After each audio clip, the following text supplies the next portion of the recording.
Hi everyone, this is your friend Abhishek. So, before talking about the Indian polity, I want to discuss some key features, how to start with our Indian polity and how to understand it. And before studying some other constitutional bodies, so we must know what a preamble says. And the most preamble is just a most important and the most basic structure of our constitution. Who has given the idea of preamble and which country has adopted first, why it was adopted for maintenance of our constitution. The adoption of the preamble. So America was the first country to adopt the preamble, and after that many countries like India, they have followed the culture to adopt the preamble. And why preamble is so much important for our constitution? Because it is just like an introduction to our constitution, and it provides many ingredients to our constitution, like the source of authority, what is the nature of Indian state, and what are the objectives of the constitution, along with the date of adoption, as the ingredients are so much necessary for our constitution. So we have adopted the preambles. Indian constitution is based upon the objective resolution, and it was adopted by the Constituent Assembly, and it was amended in 42nd Amendment Act, which is known as the mini constitution, and the three words were added like socialist, secular, and integrity. And now I'm going to read the text of the preamble. So it is basically, we the people of India have solemnly resolved to constitute India into sovereign, socialist, secular, democratic, and republic, and to secure to all the citizens. So we have some type of justice given by our preamble, which is basically of three forms like social, economic, and political. And we have some liberty also, like liberty of thought, expression, belief, faith, and worship. So we can count like we have three justice, four, five types of liberties, and various equalities, fraternities, and man. Equality which we are getting from the preamble is equality of status and opportunity, and to promote them all, and along with the fraternity, assuring the dignity of an individual. The date which we have adopted for our constitution is 26 November 1949. So before proceeding further, so I am going to discuss with you all like the date which was adopted in our preamble was 26 November 1949. So basically I am going to discuss you some of the keywords of the preamble, which is like sovereign, socialist, secular, republic, integrity, fraternity, equality, and these are the certain keywords that were used in our preamble. The word sovereign implies that India is neither a dependency nor a dominion of any other nation, because it is just like an independent state, and no authority is above it, and it is very much free to conduct its own affair. It may be your internal affair, maybe external affair, and how it has to manage its international relations, and many more. The most important term is the socialist, and the term socialist was added by the 42nd Amendment Act of 1976, and which is also known as the mini constitution of India. Why socialistic word was so very much important for our preamble, and how it deals with the basic structure of our constitution, and many more. The word socialistic was basically added by the 42nd Amendment Act, which is also known as the mini constitution. And in India, the type of socialism which we are following is kind of a democratic socialism, and it is completely different from the communist socialism. Communist socialism is like that most of the enterprise and many things that are run by the government, and private stakeholders has very much less importance, or they are not given anything also, and all the functionaries that are performed by the government only. But in case of India, it is a kind of democratic socialism, and you can understand how it is completely different from communist socialism is that in India, like various type of stakeholders, may be private and maybe GSECs, maybe government securities, and many government functionaries are doing along with some private individuals. And the kind of the new economic policy since 1991 which we are following for privatization, globalization, liberalization. So it is following just type of the mixed economy. So we can say that the democratic socialism which the India is following is a type of mixed economy, or it is something is the mix of Gandhism and Marxism philosophy. It is not single like that ki we are following the Marxism philosophy, so we are following that only. If we are following the Gandhian ideology in India, so we are following the Gandhian ideology. It is not like that. We are following everything mixed, and I consider, according to my opinion, the mixed economy is the most important thing which India has followed and achieved a great success, and one day India will definitely achieve it by following the mixed economy. If we would have taken the kind of the capitalist look or communist look, so it is very hard for India to achieve anything. Now the most important keyword is also secularism. Why India has followed the secularism?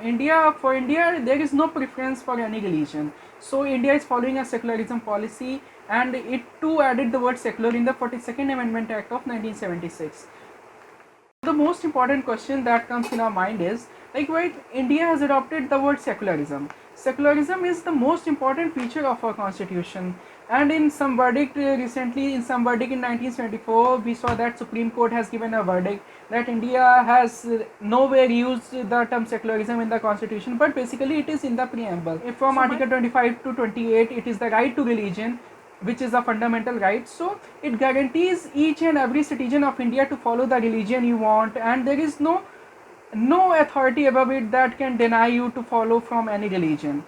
And the point is that the concept is the positive secularism which India has adopted, and so that all religion in the country have the same status and opportunity from the state.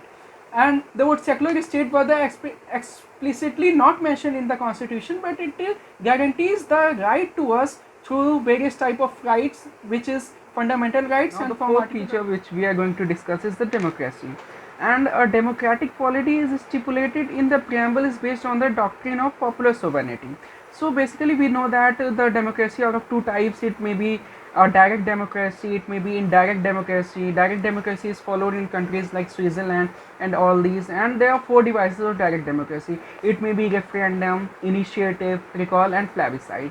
In indirect democracy, on the other hand, type of democracy which we are following is a type of indirect democracy. And in further, the indirect democracy is that like the people elect their representatives, and after that people exercise the supreme power and thus carry on the government by the use of their representatives.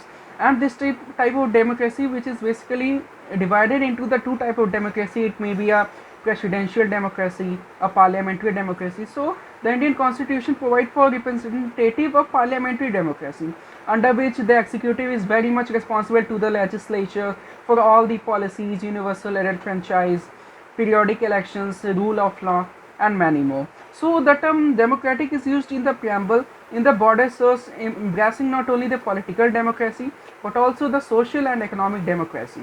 This is the dimension that was stated by Dr. B.R. Ambedkar in the concluding speech on 25 November 1949 in the following. The next most important feature of our preamble is the republic. So a democratic polity can be classified into two types. It may be a republic, a monarchy. In monarchy, as we know that there is a hereditary position, and the rulers which are elected, they are always hereditary. So like we may take the case of USA or Britain. In Britain there is a hereditary monarch, but while the case of USA, the president is indirectly elected by the people. And while in the case of India, so the term republic in our constitution indicates that India has an elected head, which is a president, and he is mainly responsible to our parliament for 5 years. So a republic also means one more thing, like we do not have a second class citizen, and all the public offices are open to each and every people of India, and there is not any consolidation of power in a single hand, maybe of a king or a monarch. Next feature is the type of justice which we are granted from our preamble. So the term justice in the preamble signifies the three type of justice. It is social justice, economic justice, political justice, and justice that we are getting through various type of fundamental rights and directive principle of state policy. So one by one we will discuss about the various type of justices which we have talked about, like social justice, economic justice and political justice. So social justice denotes the equal treatment of all citizens without any social distinction on the basis of caste, sex, race, religion and place of birth. It means the absence of privileges being extended to any particular section of society, and improvement in the condition of the backward societies and all these. So social justice ये होता है ना, like क्या कहते हैं कि हमें किसी भी सिटीजन को on the basis of caste, sex, race और प्लेसेस ऑफ बर्थ, इन सब पे हमें डिस्क्रिमिनेट नहीं करना है, and we have to take all such action which are responsible for the improvement of life of backward classes, upliftment of women and all these. And while coming for the economic justice, so basically it is a non-discrimination between people on the basis of economic factors. Like we should not discriminate on the basis of economic factors, involves the elimination of inequalities in wealth, income, property, and like we have seen many things like in our DPSP, these are very much justified by using various type of articles. And for political justice, and it is implies that all citizens should have equal political rights, equal representative in all government machinery, equal access to political affairs, and the ideals of justice, which is social, economic and political, which we are talking about, have been taken from the Russian Revolution in 1917. The next most important point is liberty. As we all know that it signifies that the absence of restraint on the activities of individual at some time and providing opportunities for the development of individual personalities. Liberty of form that we are getting through the constitution of preamble is like that of belief, faith and worship, thought, fundamental rights enforceable in the court of law in case of violation, and the type of liberty which we are getting, that from the DPSP we are getting many types of liberties and to fundamental rights and all these. Ideals of the various type of liberties which we are getting has been taken from the ideals of the French Revolution, that are ideals of liberty, equality and fraternity, all these. Next foremost important point is the equality. So it means the absence of any special privilege to any section of society. Like we are not giving any privilege to any individual especially, and the preambles also secure to all citizens of India equality of status and opportunity. So there are three dimensions of equality. It may be a civic, political and economic. So there are some provisions. So the various provisions of equality that can be justified through fundamental rights, directive principle of state policy and some of other articles in our constitution. So there are some of the fundamental rights which guarantee the right to equality is Article 14, 15, 16, 17 and 18. So Article 14 describes the equality before law. Article 15 describes prohibitions of discrimination on ground of religion, race, caste, sex or place of birth, and equality of opportunity in matters of public employment, which is Article 16, abolition of untouchability, Article 17, and abolition of titles, which is Article 18. So there are some other provisions that are guaranteed to achieve the political equality, that from Article 325. Article 325 we may get to know that no person should be ineligible for the electoral polls on the basis of race, caste, sex, but not on the place of birth. He may be discriminated for the place of birth. So, and the second, that election to the Lok Sabha and the state assemblies to be basis of the universal adult franchise. And the directive principle of state policy from Article 39, we get to know that equal pay for equal work to both men and women for earning their livelihood and their employment. The most important point for concern is the fraternity. Basically, fraternity is nothing but how to promote the sense of brotherhood, how to just arouse the feeling of brotherhood among the people of India. So basically the constitution justifies by using the fundamental duties, Article 51A. So the preamble declares the fraternity has to assure two things: one, the dignity of the individual and the unity and integrity of our nation. So again I want to tell you that the word integrity was again added in 42nd Constitutional Amendment Act of 1976. One of the most important cases that arises in our mind is that, like, preamble is really a basic structure of our constitution. Is it part of our constitution? So my answer is basically yes. Like in many cases there were various verdicts of Supreme Court, like in Birubari Union case of 1960, in which the Supreme Court said that the preamble shows only the general purpose that is behind the several provision in the constitution, and it is a key to the minds of the maker of the constitution, like what they thought in general they have given that. But in Peshwanand Bharti case, it was one of the most important and the most landmark judgment for our country India, that the Supreme Court has rejected the earlier opinion and said that preamble is the part of our constitution and it is the basic structure of the constitution, and like other provisions of our constitution, it is very much important that amendability is not such an easy for our preamble. The LIC case of 1995, the Supreme Court again said that preamble is the integral part of the constitution. In other cases, in Peshwanand Bharti, said that it is a basic structure of our constitution, but in LIC case it has said that it is an integral part of our constitution. Most important question is that, is amendability of the preamble is possible? So my answer is yes, but you could not destroy the basic structure of our constitution. So there were many conflicts, as we talked about the Birubari Union case of 1960 and Peshwanand Bharti case of 1973.